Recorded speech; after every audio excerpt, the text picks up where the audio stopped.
All right.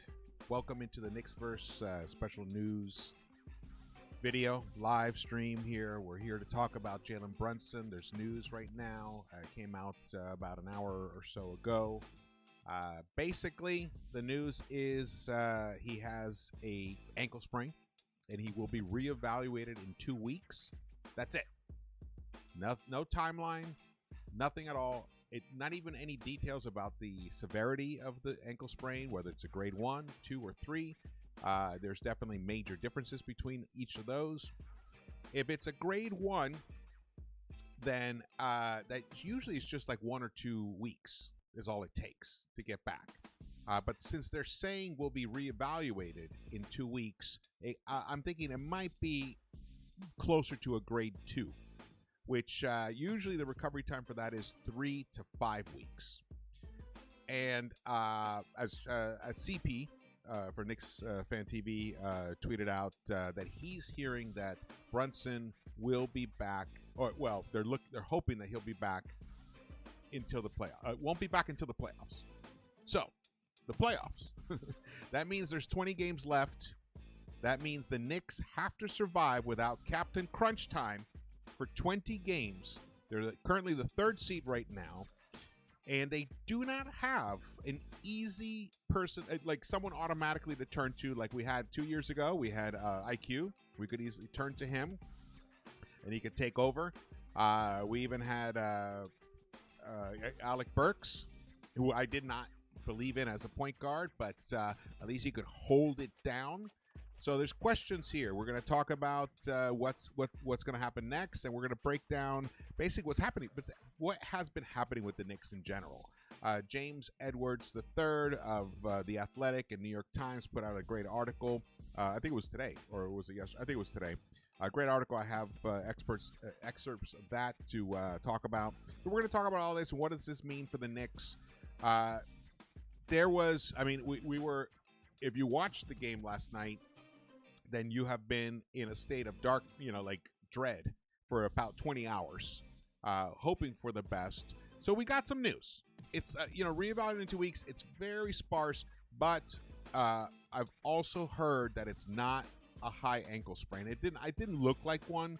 I've sprained my ankle. One time was horrific, but I've sprained it a couple other times as well. And I've sprained it exactly the same way that he did, which is basically you land on the tip of your foot and you roll it this way.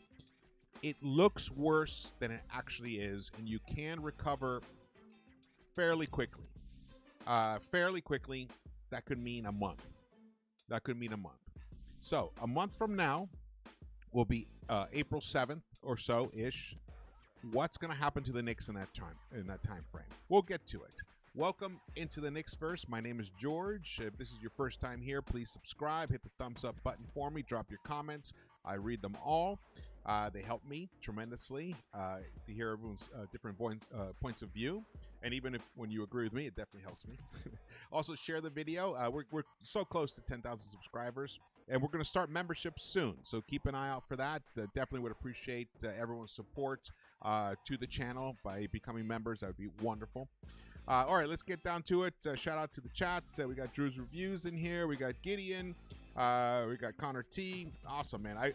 If I can't get to it right now, I'll look at them later. But if it's anything alarming you want me to, or like anything important you want me to look at or whatever, do a little mini super chat. Even $1, it's fine, whatever it is, so I can see it. I do these shows mostly by myself, so it's hard to keep track of everything. All right, let's get to it. Here we go. Knicks PR tweeted this out about an hour and a half ago. Jalen Brunson sustained a sprain to his right ankle. An update on his status will be given in approximately 2 weeks. That's all they said. That's it. So everything else that I know, I've heard from other sources and from just other reporters reporting on it. Ian Begley tweeted this out. Everything on Jalen Brunson's ankle injury so far has shown a diagnosis that is much better than was initially feared by New York Knicks people. X-rays on the All-Star came back negative, so there is no broken bone. That's a good thing. It's a very good thing, actually. He probably would have been gone for a while. he probably would have missed the playoffs. Maybe if the Knicks had been able to survive a couple of rounds, he could come back, but it's very difficult. It's very difficult if it's actual. Depends on where the broken bone is. So this is good news. There's no broken bone. The major, but that is somewhat good news. But with ankle sprains, it's ligament damage. That's truly the major issue. They haven't told us what the ligament, if there is any ligament damage. Specific sprain grade is unknown, so they haven't even told us that. But there is a feeling that diagnosis is significantly better than initially feared last night.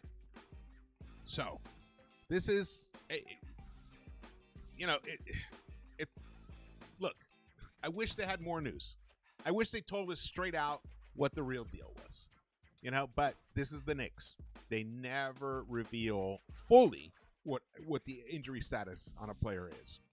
So we'll take this for what it is, knowing what we know about our beloved Knicks in the organization. But listening to Ian's tone, this is good. This is good. And it looks like I mentioned before, he will be back in time for the playoffs if all goes well. And we know that he has incredible Wolverine-like regenerative abilities.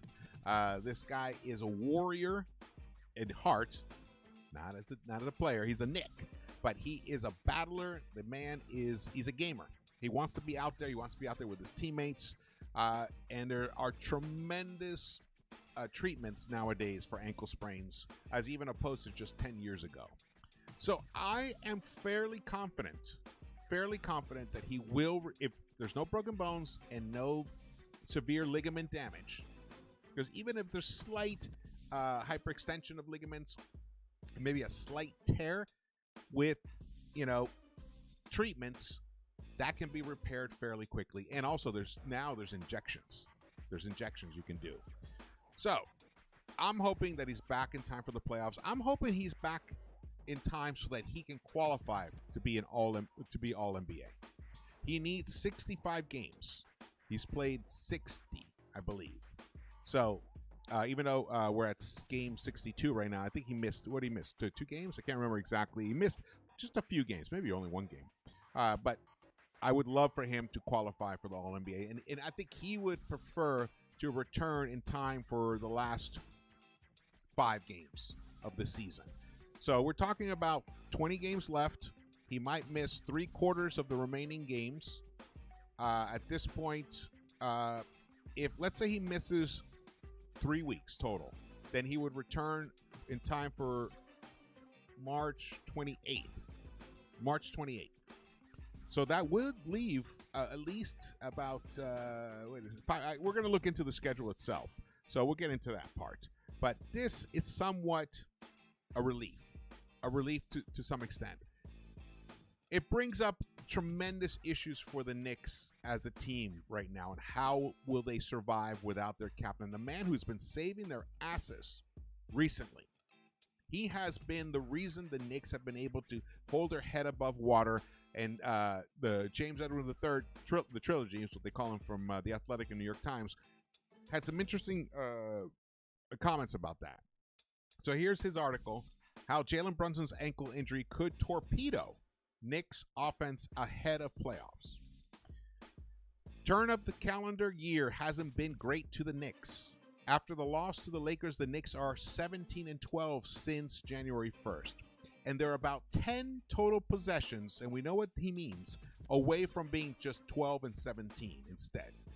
However, Brunson has bailed the New York out time and time again over the last few weeks with go-ahead baskets, game-tying baskets, and so on. He's been Mr. Clutch. He's the most clutch player in the NBA this season, and we cannot overemphasize that. This means someone's going to need to step up, or they're all going to need to step up. And that's my take.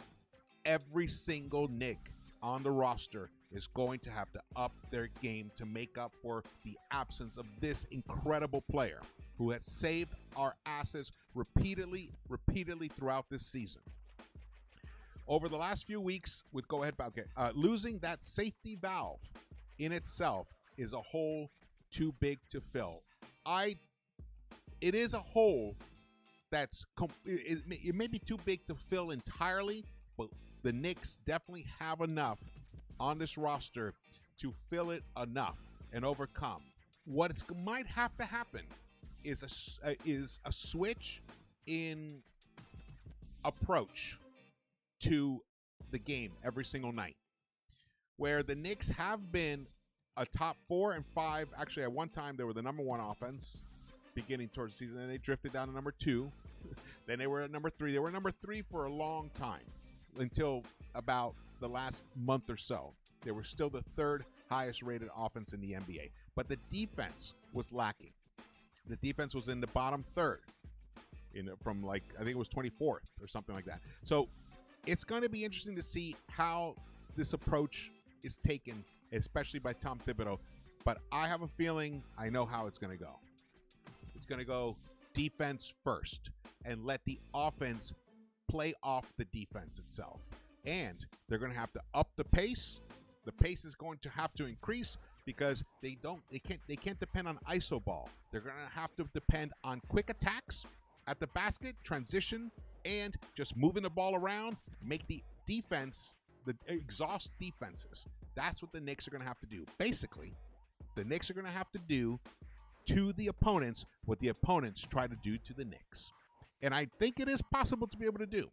There are tremendous players on this roster, tremendous talent. I know we're all in our feelings right now about Josh Hart and about Mikal Bridges and even Karl Anthony Towns. We're all in our feelings about that. But at the end of the day, these guys are some of the best basketball players on the earth. And now is the time for them to step up.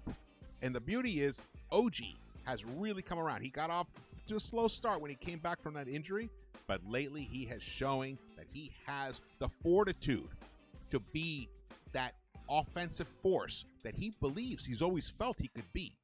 Now, is he still somewhat compromised in certain abilities? Yes, but the desire to be great is there within him, and he showed it to us last night. If he had hit one of those 2 3-pointers in overtime that he got back-to-back, this whole game, the Knicks might have been able to pull the game out, but he was willing to take them. That is the important thing here. He was willing to take them. When we have players on this team, Mikal Bridges, Josh Hart, who are not willing to take those shots, and even Karl Anthony Towns, who did not take some 3-point shots that he could have taken last night. So it's going to be a team effort. It's going to be an effort amongst the coaches themselves to prepare these players the best they can defensively, but it's going to have to be, they're going to have to win through defense. And I'm going to get into that a little bit later. Let's keep going here. Shout out to Lex. Thank you for joining me, brother. Hey, Foxy, what's up, brother? Yes, smash that like button for me. Appreciate that. Then there's the 3-point shooting, which is the key. The key to everything with this Knicks team. It is the key to everything. And it's also going to be a very key thing about what I'm going to talk about. We're going to have to look at the rookie Pacome Dadier. In my opinion, he is the only true, pure 3-point shooter on this roster after Karl Anthony Towns. He is the only one left. OG is a very good, efficient 3-point shooter, but it's hard for him to create for himself from the 3-point line. And Mikal Bridges has fallen off tremendously, but they're great corner 3-point shooters. But in terms of a guy who can shoot the 3 from anywhere on the court, it's Pacome Dadier. The problem is Davis is the coach, so he doesn't trust rookies. But at this point, he's the only one we have on the roster that you can truly depend on. Shamet is supposed to be that guy, but he hasn't shown it to be consistently enough. Let me keep going here with Edwards' article here. Then there's the 3-point shooting issues. New York, since January 1st, ranks 29th in the NBA in 3-point attempts per game. That's attempts. Furthermore, the Knicks are ranked 25th in 3-point efficiency. They're just averaging 34.7 points per game. That is since January 1st. Brunson is the best bet to help New York produce more 3-point attempts because of his ability to create advantages. He's also only one of 3 players on the roster shooting above 35% from 3 since the start of 2025. The Knicks still have a top 5 offense on the season and carry a 4.2 net rating per NBA.com. However, in the 29 games since January 1st, New York has the 12th ranked offense in the NBA and a minus 0.2 net rating. So think about that, 0.2 net rating, but their record, they're a plus 5 in the record right now. They're 17-12. And as he pointed out, a lot of that is attributed to Brunson's heroics. But it wasn't just him. We've seen OG's big buckets. He hit the big 3 recently. Towns has hit some big buckets. So it's not, I get his essence here. This article is the Knicks are screwed without Brunson. But I don't see it that way entirely. There's been other guys who have hit clutch buckets. And in some ways, late in crunch time or as the game wears on in the fourth quarter, Thibs and Brunson kind of they just focus on ISO ball. Just give the ball to Brunson and let him work his magic. The problem is that it ices everybody else. And when you need someone else to hit a big bucket, they haven't touched the ball in about 3 or 4 minutes. It's tough. It's tough to depend on them to come through when the ball is literally in Brunson's hands at all times. And we've seen great success when Brunson is off ball. We've seen some great success with this team. So now this team is going to have to find a new identity, and that identity is going to have to be sharing the ball and playing the best defense that they possibly can play for 48 minutes straight. Now, how do you do that with this roster? You have to expand the roster. You have to expand the roster. You have to pretend that you are basically making the most incredible ribs, and you want to put every single spice you can think of, even throw some sugar in there, brown sugar, whatever you can to make this thing as delicious as possible. You have to lean on the entire roster from this moment forward, because the reason you don't have to do that when you have a Jalen Brunson is because he's unstoppable, which we saw last night. And if he had stayed in the game and hadn't rolled that ankle, the Knicks would have won in overtime, in my opinion. And in my opinion, the Knicks should not even have been in overtime, personally. All right, so let's keep going here. However, in 29, okay, they're ranked. The part of that is because of the lack of consistent secondary and tertiary playmaker who draws multiple eyes with the ball in their hands. Now, that is referring specifically to, well, we've traded away guys like that. We traded away IQ, we traded away RJ, and we traded away Dante. Dante is that exact kind of guy. So is IQ. Now, we don't have them, but how can we create that environment with the players that we have? Well, the beauty is we have the best shooting big man in the NBA right now, and that is, well, the second best, because Joker is still number 1 right now, and Towns is number 2, just right behind. Now, lately he's been struggling. He's going through some things. We all know about the personal issues, the friend passing away with cancer, which is horrible. As you guys know, my aunt/mother died of cancer about almost a year ago, and that was devastating. So I know how devastating that could be, even if it's not your own personal family, but if someone you truly care about, that could really cloud your mind, and especially it could bring back some difficulties emotionally that he dealt with during COVID, losing a lot of family members. So he's going through that right now, but he will come out of it. He's a professional. He's a fantastic player. He will come out of it, and that is a tremendous advantage that we have with him. We also have OG Anunoby, one of the best defending wings in the game, and he's been playing like that of late. And we do have Mikal Bridges, the guy that we traded five first rounders for. He's been inconsistent, but he has shown flashes. He's got that Grizzlies game. He's shown tremendous flashes for us. And normally he's been a very consistent player. Hopefully he can hopefully this will challenge him to reach inside of himself and get back to that player that he was. That's what we need right now. And he can be a high volume scorer because he was with the Nets. So he has both experiences, being a top level role player, a third option on a championship level team, Phoenix Suns, or being the go-to guy, a high usage go-to guy, which he experienced with the Nets. He has to find the balance, and Thibs has to help him, and the rest of the teammates have to help him. Now, there are some issues here. Josh Hart is nursing the knee. He's got that runner's knee, which is basically from overuse. And I've suffered from that as well. You know, some days you're fine. Some days you're not. You just got to keep going through it. He probably will need surgery in the offseason. He needs to play smarter, though. He needs to play smarter. He needs to adjust to his body, what his body can give him now. He's still trying to play like the player without without runner's knee, without I forgot what it was called, but patella. I forgot what it was called. But he needs to return. He needs to adjust his approach to the game. And he has playmaking abilities, but sometimes he's a little too wild and helter-skelter out there. And he makes ill-advised passes, and he passes up open looks. That has to stop. Has to stop. And if you decide to drive and the defenses collapse around you, don't force the make. Spray the ball.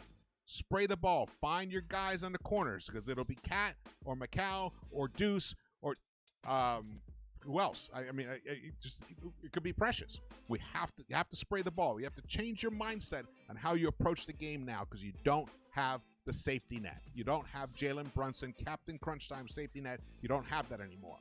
You guys are going to have to band together, and I think they can.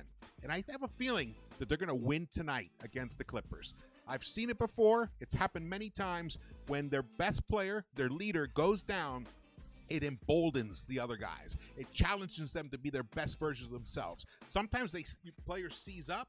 I don't see that happening on this team. And I don't think Thibs is going to allow that to happen. So tonight, look for a W tonight. They almost got a W last night against the Lakers. The Lakers had no business winning that game against us. We gave that game away. Was it fatigue? Was it, just lack of situational awareness towards the end? Was it moving away from what was working earlier on in the game? Yes, it was all those things. Those are all correctable. All of those are correctable. They're not innate. They're not innate attributes of players and the team itself. Those things can all be addressed. For all we know, Macau comes out and gives us 40 points tonight. And Cat gives us 40. Who knows what could happen? So I think they're going to step up. The issue is, as the games wear on, as the season moves on, in the final 20 games, what will these Knicks do? We'll get into that in a minute. This is just speaking of the Clippers game tonight. Mitch Robinson is also out due to essentially knee injury management. Not a knee, his ankle. He just came back, and Knicks played last night. Yeah, he wasn't going to play a back-to-back. So even a bigger imperative for Cat to have a big game tonight. So that means we haven't seen Precious at all play in the last two games. So we're going to see some Precious tonight, and he's rested up. Hopefully he'll meet the challenge. We have no other bigs on the roster.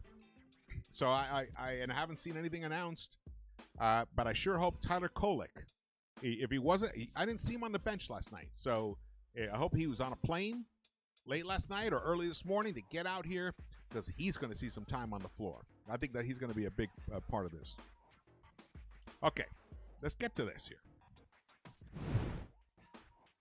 So this is the playoff picture right now. This is what it looks like. If the New York Knicks stay in third, which is going to be a challenge, they would play the Pistons. The Knicks are now 40-22. They have 20 games left. And the Bucks are right behind them, and so are the Pacers. 4-5. Let me tell you something. If the Knicks slipped to 4 or 5, it would not be the end of the world. Why?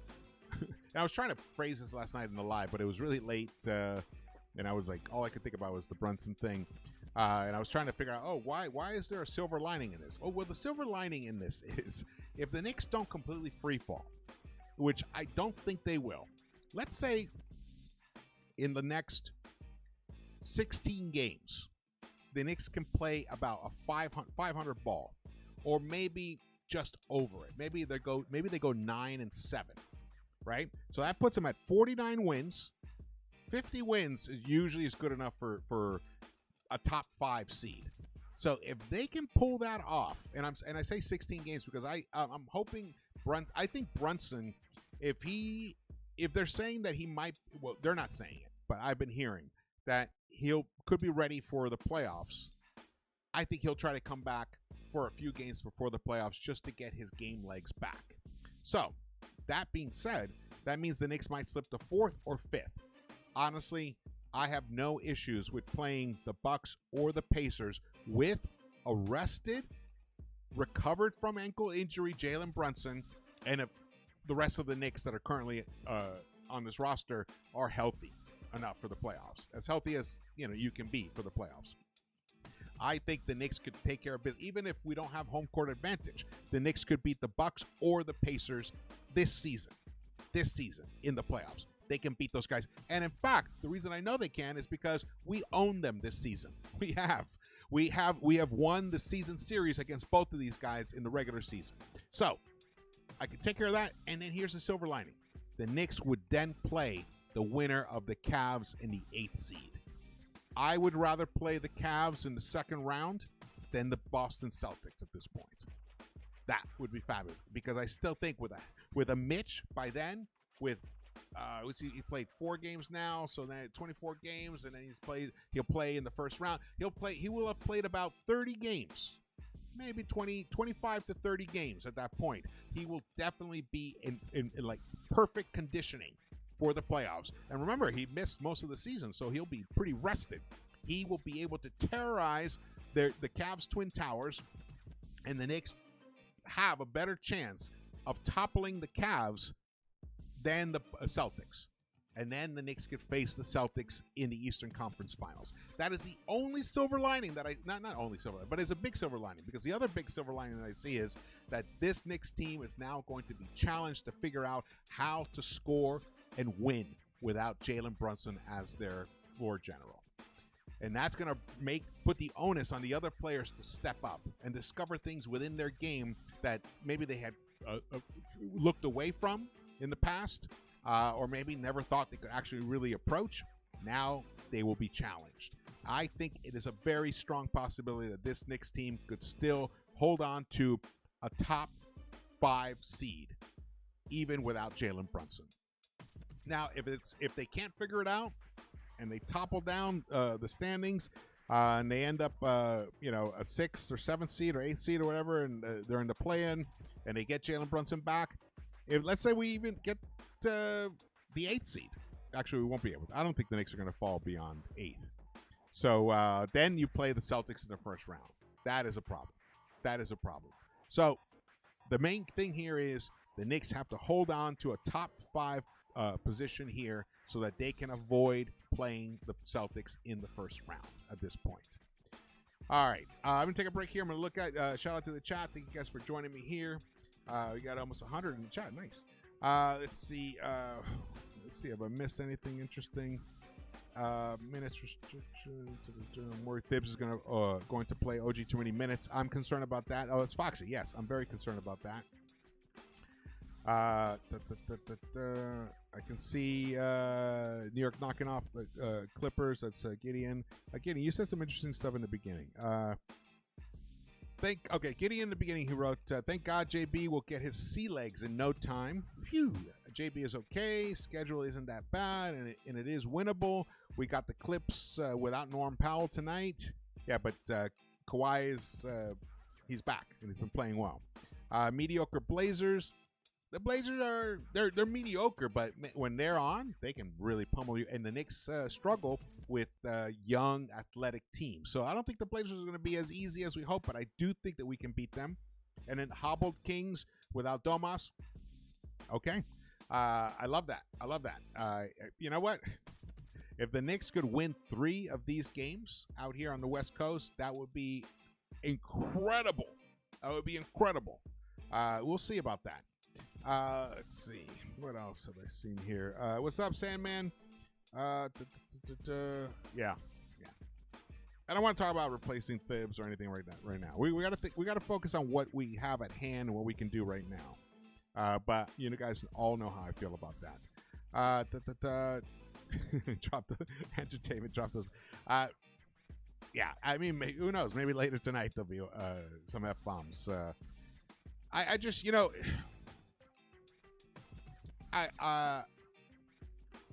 man, I'm an intense fan. I actually don't even like watching these games in public. I go insane. As I watch it, I run around my house cursing like a madman, or when things are going great, just celebrating like a crazy lunatic. In public, that makes people nervous. So I'm a very intense fan. I've always have been. And when it comes to the Knicks specifically, and my Mets, and the Mets as well, I'm a huge Mets fan. It's a whole other level of intensity.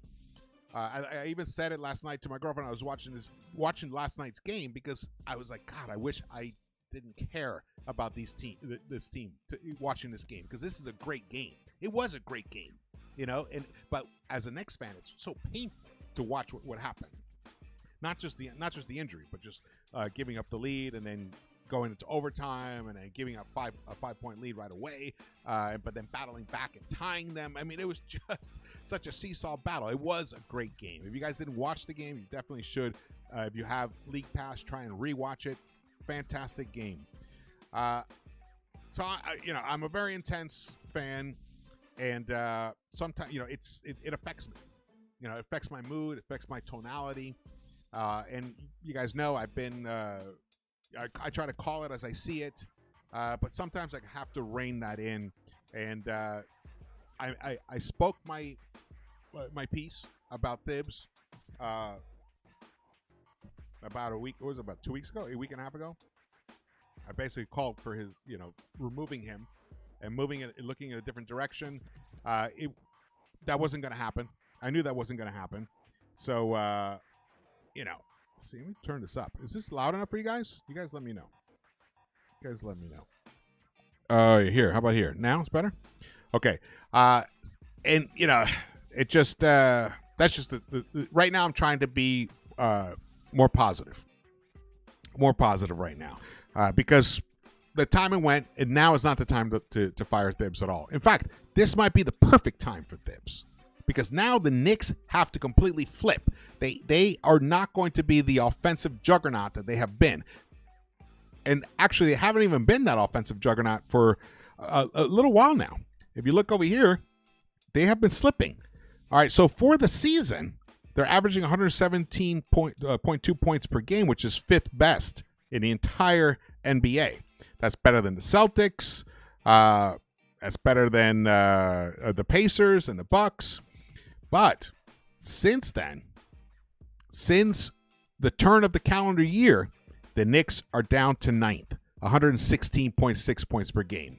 And look, over here, their plus minus is a 0.1, where before that, they were a plus 4. Actually, in totality of the whole season, they're a plus 4.3. So now they're barely above water when it comes to the plus minus. And that comes down to key bucket making. The clutch buckets that Mr. Jalen Brunson has been giving this team, but not just him. Remember, OG hit that humongous three-pointer. Let's not forget that. So other guys can do it. They can come through. And even Mikal Bridges has come through with a tremendous block. Two of them before. So there's plenty of talent on this team. This team is not going to free fall. Trust me on that. It's not going to happen. And Thibs, that's one thing for sure. He will not let that happen. He will figure this shit out. I mean, these new guys, they got Anton Watson. Don't know much about him, but Marshawn Beauchamp, I do know a little bit about him. The guy he's a quality player. He's a first-round pick. He just hasn't been able to find the right home for whatever reason. It happens sometimes. Sometimes guys bounce around for a couple of years and then boom, they just pop and explode. It could happen with him. He could get an opportunity. He could get an opportunity tonight, for all we know. We shall see. We shall see about that. But this is the other thing I want to point out here. So the three-point shooting, the Knicks for the entire season, are now down to 36.7%. They were they were number one for a long time, for about half the season. They were, about half the season, they were number one or number two in three-point shooting. Three-point shooting has fallen off the cliff lately. This is what's happening since January 1st in three-point shooting. The Knicks are not even, you can't even see them up here right now. You have to scroll all the way down to 26th. The Knicks are now 26, as James Edwards pointed out in his article, 34.2%. That is not going to cut it. And why has that been happening? So since January 1st, here's the three-point shooting numbers for the team itself. Towns, just under 40%. For the season, Towns is shooting almost 42%. So he's dropped down a tiny bit from the three-point shooting, but as of late, he's actually dropped off a lot. So 39.3%. OG, 38.7%. Those are good, solid numbers. Those are really good. Those are above league averages. 35.8% for Brunson since January 1st. That's like okay. That's okay. But his volume is good. 5.7. I wish he shot even more. But then Bridges, look at him. 33.3. Only 1 out of 3. He's making 1 out of 3 3-pointers. Campaign, 1 out of 3. But lately, it's even worse, and I'll show you those. Deuce, 32%. Shamet, 32%. All right. Kolek, 25%, but he barely gets any time. And Josh Hart, right here, 23.4%. And a lot of that is because he's it could be connected to his knee.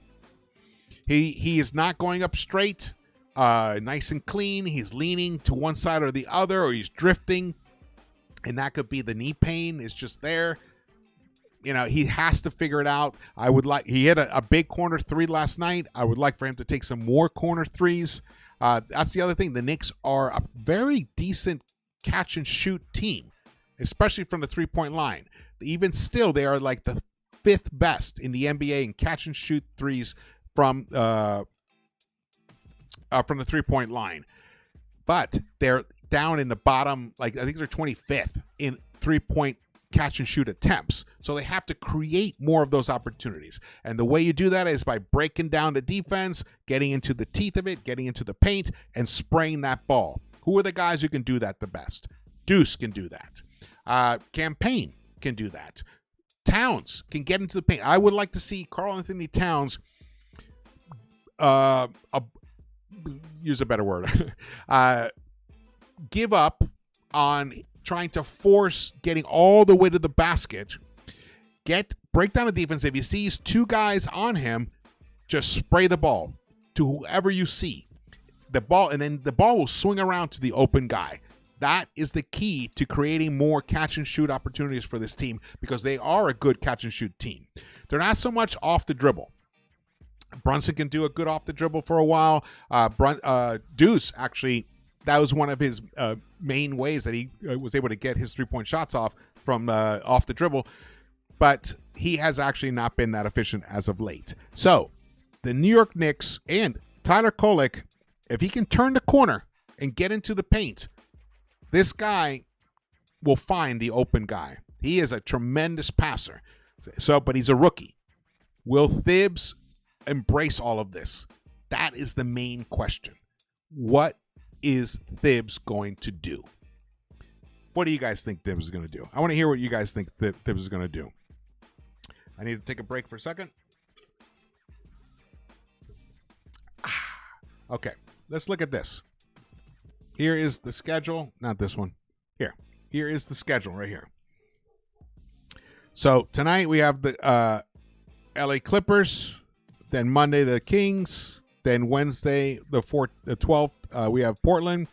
Then next Saturday the Golden State Warriors in Golden State, and that's the end of that road trip. They return back to New York to play the Heat on Monday, and then they play. They go on a little trip to San Antonio and Charlotte. Those are winnable games, very winnable games. Then they have Washington, totally winnable game. Dallas, completely winnable game, and then they play the Clippers at home. All right, so let's say right here, my feeling is the Knicks are going to win tonight, and they're going to be able to pull off the win against Sacramento.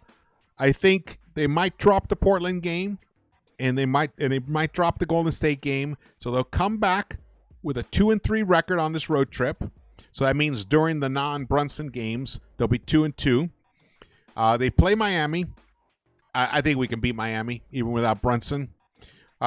We can beat San Antonio, Charlotte, Washington. The Knicks could go on a nice little 5-game winning streak right here. So then that means, so that's 5. 6-7, so it'll be 7. Ooh, nice. And then they 7-3. Then they play Milwaukee. That one in Milwaukee might be difficult without Brunson. That one might be a challenge for them. But here's the other thing. That is 3 weeks from now. In 2 weeks, which is right about here between the Charlotte and Washington game, is 2 weeks. We'll get an update. So maybe, let's say it's best case scenario. Let's say it really is just a grade 1 sprain and he's ready to come back. Well, I think they're going to be extra cautious, especially if these are weak teams right here. So, and if the Knicks do win 2 games on this road trip, that'll buy some time for Brunson. And we want to. We want to buy more time because we want this team to also continue to challenge themselves and figure out how to be the best version of themselves without him, without depending on him so desperately. They're like junkies. They're like junkies in the fourth quarter. Give me that Brunson smack. Come on, give him the ball. Give him the ball. It's like sometimes it infuriates me. The whole team grounds to a halt, and we just watch him, do his amazing. Watch him use his amazing gifts to break down a defense, but it's taxing. And look, that's why he got hurt. He was trying to do too much because the rest of the team had just basically stopped playing the offense, and they were just relying on him way too much, and it puts too much pressure on that body of his. He's a small guy. He has a small frame, even though he's tough. It's just a lot to put on him, and he tried to get into the teeth of that defense, and he landed awkwardly on Austin Rivers' foot, and that's going to happen. The more and more you do that, it's going to increase the odds of it happening. And boom, it did finally happen last night. So this period of time could be used for this Knicks team to straighten itself out and not be so Captain Crunch reliant. That is my hope. And I feel like it is very possible that this could happen. It's very possible. And then we have Sixers, whatever, they're done. Then there's Cleveland, April 2nd.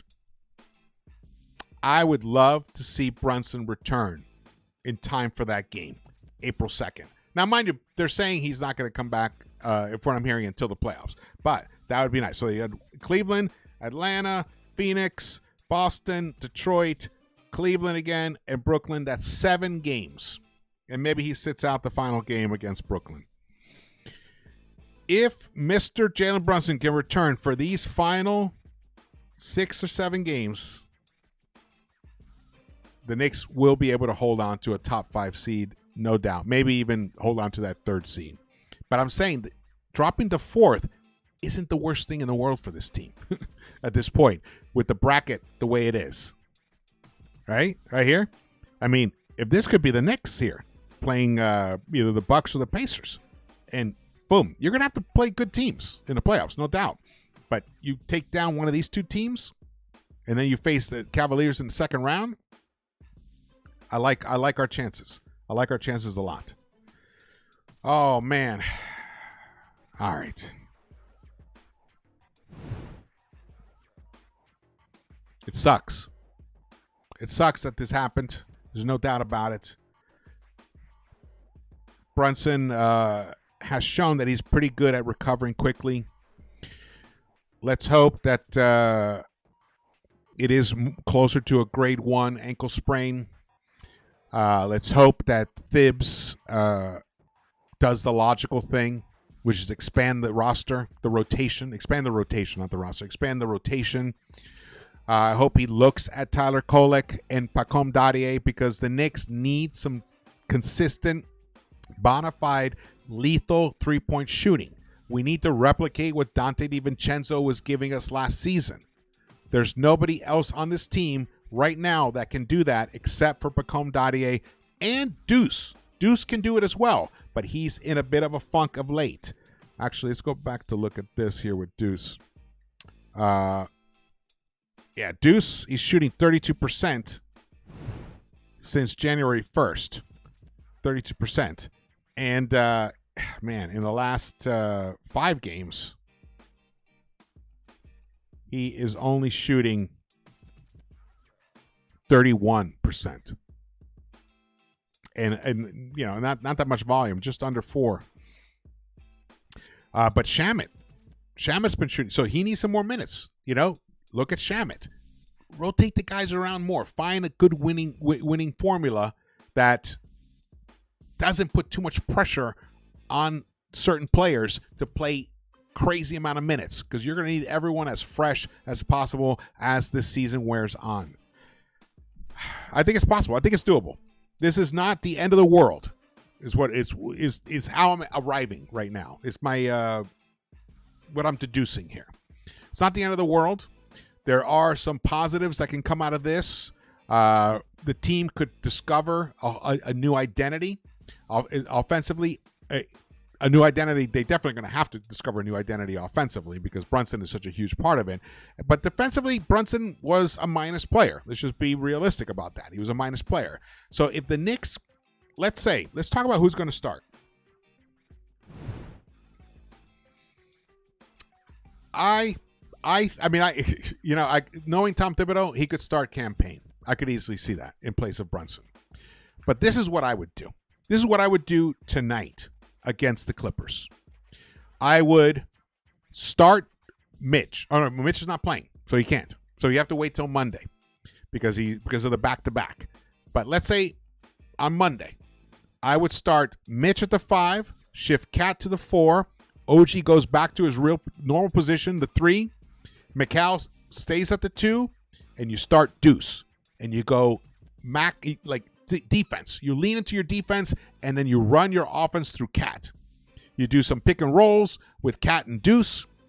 You do some pick and rolls with Cat and McCall, and hopefully McCall will drive to the hoop. He's got to become more aggressive driving to the hoop because he's got to fill that role that Brunson was filling.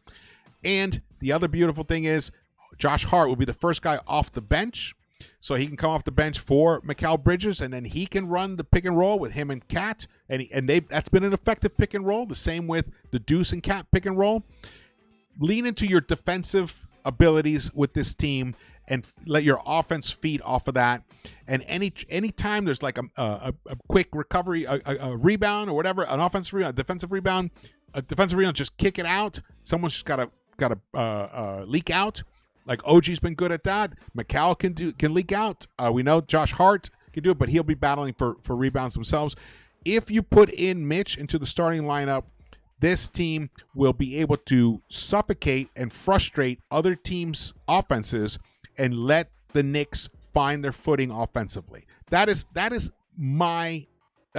how I would approach these next 20 games or 16 games or so without Jalen Brunson. That's how I would approach it. Start Deuce and start Mitch. Now, tonight they can't because Mitch can't play a back-to-back. So I think it's going to be Precious. Is Precious going to start in place? Yeah. Oh, man. It's going to be rough. I have no idea what Thibs is going to do tonight, but it's going to be very telling. It's going to be very, very telling. Yeah. Hey, look, Lex. He does. But when he's pinned up against a wall, sometimes he does actually break out of his comfort zone. So let's hope that happens from this moment on. What else here? We got Foxy. What's Foxy doing? Oh, man. Hey, we got Thrifty by Nature. What's up, man? Gate. Again, shout out to the chat. If you guys are watching this later on, hit the thumbs up button for me. Drop your comments.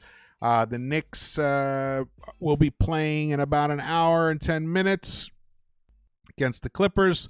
I don't know. I haven't been able to check anything with Twitter. Have the starters been announced? Have you guys heard?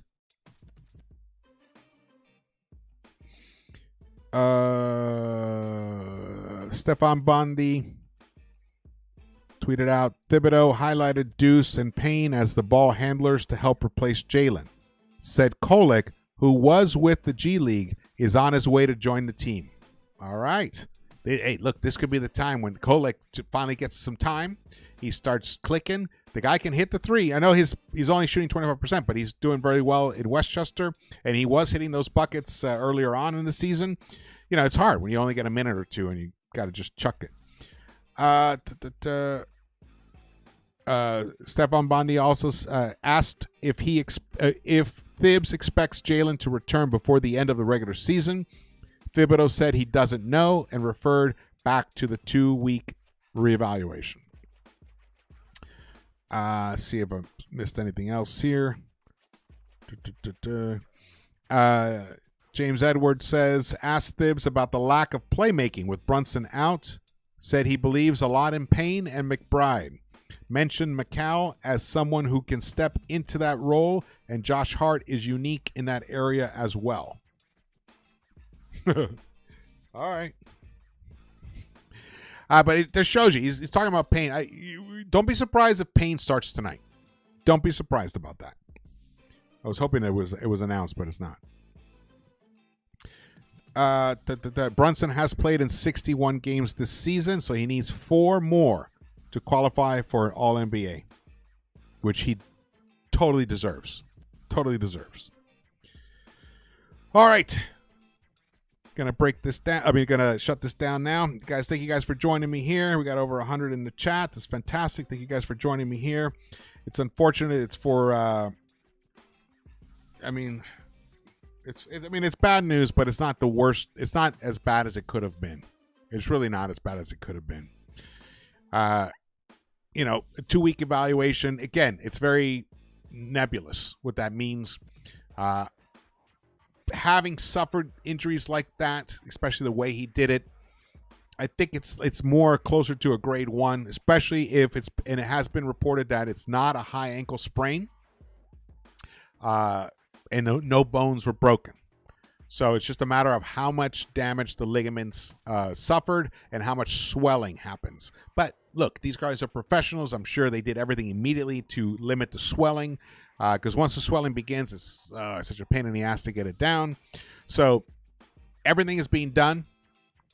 The guy is our captain. He's our leader. He's going to get much needed rest, and the team is going to discover, my hope, a new identity, and then they're going to have, let's hope 5 or 6 games, or maybe even 8 games towards the end of the season. For maybe he might only miss 12 games, maybe 14 games, and then they can use those games towards the end of the season to create a new version of what the Knicks were right before Brunson got hurt, a better version, which is about sharing the ball and with greater defensive intensity. That's the sad thing about it, because last night I felt the Knicks were playing some of their best basketball that I'd seen them play on the defensive end all season long. I really did. I thought even Cat, his defense on Luka just made some crazy fucking shots, man. Especially late at the end. But he wasn't that efficient. He actually shot terribly last night. He just happened to hit them when they mattered the most. But that didn't lead to the win. The Knicks were able to tie it. It was when Brunson got hurt in that overtime that they were finally able to basically take over the game and win it towards the end. But they only won by a few points. This team has enough to do it. They have to just discover a new identity. Or not a new identity. Let me rephrase that. They have to discover the identity that is already there, that they just haven't turned to. And that usually adversity brings out the best in somebody. And as Coach Bruce Pearl has always said, adversity reveals character. I know a lot of people, a lot of the fans, the frustrated ones, feel this team lacks character. And most of it comes from Brunson. Well, now this is going to challenge them to discover who they truly are. This could be exciting. This could be exciting. Look, when Randall and OG got hurt last year on January 30th, it looked like the season might be over. But no, the Knicks went on to still win 50 games for the whole season and got themselves to the second round, and just one game, actually just a few shots away from getting to the Eastern Conference Finals. There's enough here. There's enough here. All right. Thank you so much for watching this. Again, my name is George. Please subscribe. Hit the thumbs up button for me. Share this video. And I will be starting a membership to help support the channel even further. So keep an eye out for that. I would appreciate you guys joining the membership. It really would help. And at the same time, I am going to start taking calls. I'm doing more lives, and as the season goes on, it's easier for me to do lives in the spring. All right. Thank you so much for watching. Let's go Knicks. Let's take care. Let's pull out a win tonight. It would be the best way. It would be the best soothe for us to have after this Brunson injury. All right. I will see you around the Knicks-Verse.